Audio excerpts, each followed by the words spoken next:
So to follow up on what you just said about, Hollywood films just crushing so many independent movies, that being said, you're now working on your fifth feature. So you're able to move through that when a lot of people that have been in LA for many, many years don't even come close to that, and working with some of the names you've worked with.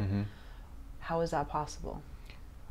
Well, I don't think I'm more gifted or smarter than anyone else. I just want to do it bad enough. And this goes back to what I was saying before.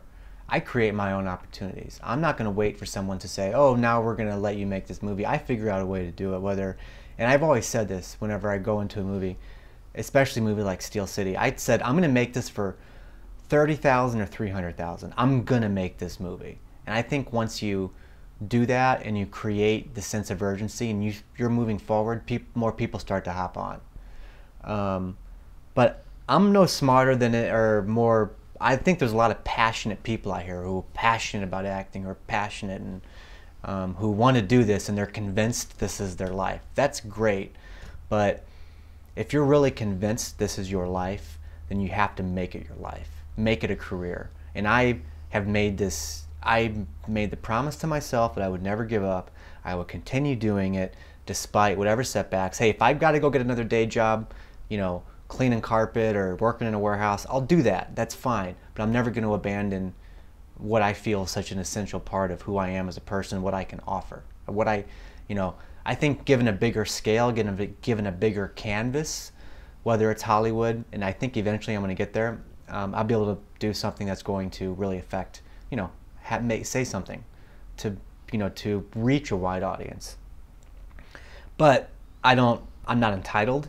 That's why I keep doing these small movies and figuring it out, because I really feel that one day I'll be in a position to reach a wide audience, and when that happens, when they say, where did this guy come from? They'll say, oh, he's been doing all this stuff. He's been working, he's been developing his craft to get here, and that's what I'm doing. And I need help, and I need the support of people, and I need crews and great actors and everyone to come to the thing. But I also am sensitive, and I think a lot of people don't realize this too, who come out here. They have to get something out of it too. This isn't the Brian Jun party, and this isn't the whomever, the Bill Jones party or whatever. They got to get something out of it too, whether you do your due diligence and you write a great script that actors are really going to like, and you raise money to pay your crew, or if you don't have money to pay your crew, you hire people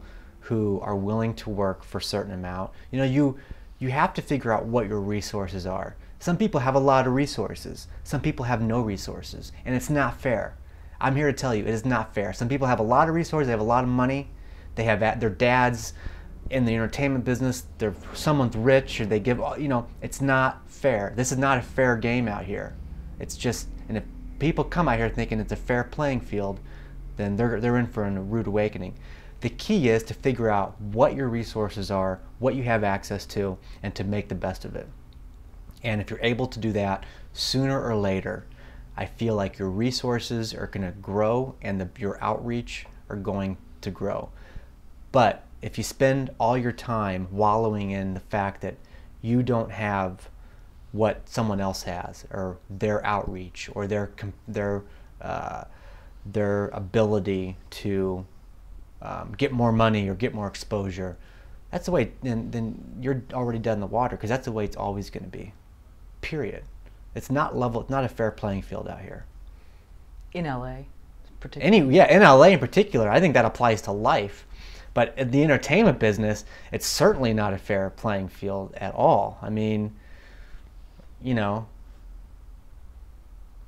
do you explain movie stars' kids starring in movies?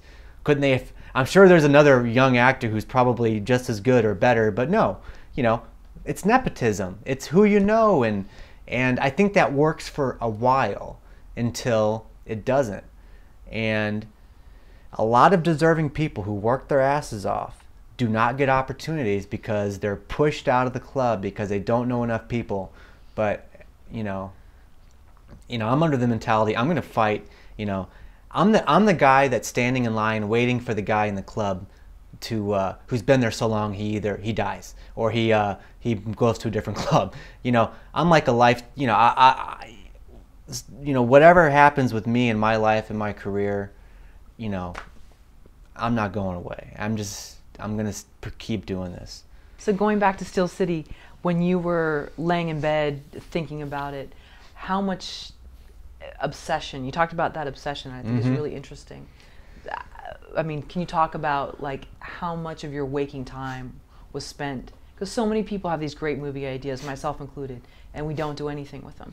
So what was the difference? Like you said, making this.